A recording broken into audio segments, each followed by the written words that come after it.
Hey guys, welcome to this week's episode of Louder. We've taken a few weeks off as we've been in between series, but we're back together again in middle school and high school going through John 14 through 16. So we're going to walk through that together as we talk about Jesus' conversation with his disciples right before he went to the cross. There are so many good things in it and so many good things that Jesus had to say for us personally in the time that we're going through right now. So we're so excited to go through this. Let's get started. The world and distractions are constantly getting louder around us. What if the gospel rose above all of that? Join us as we challenge ourselves to know God more and to make the gospel louder in our own lives and in the community around us.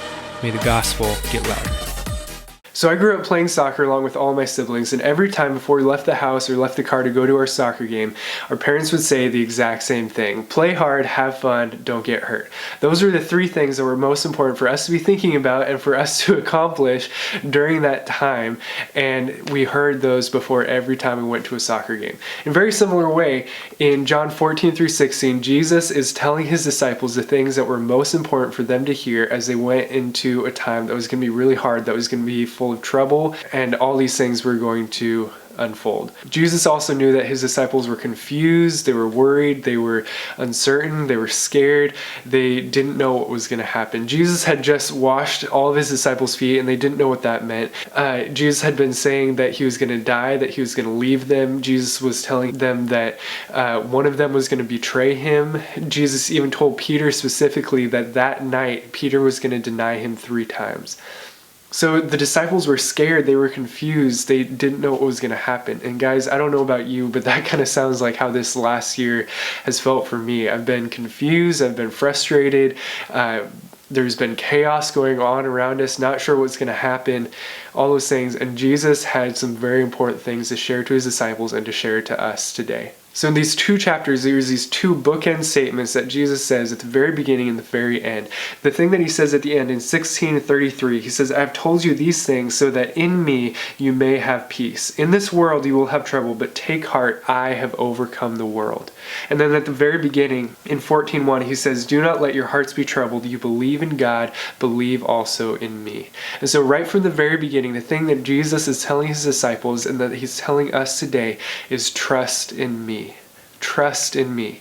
And there's 4 things that Jesus is saying about that statement. The first one is trust in me with your eternal future. Jesus is pointing his disciples to think about their eternal home that Jesus is going to prepare for them. He's having them think about their eternal future that they can have confidence and hope in. The second one is trust me as the way, the truth, and the life. That's what Jesus is saying to us and to his disciples. The third thing that Jesus is saying is trust me because I am God. If Jesus was not God and is not God, then he would not have the power to save, he would not have the power to rise again, he wouldn't have the power to do any of the things that he did.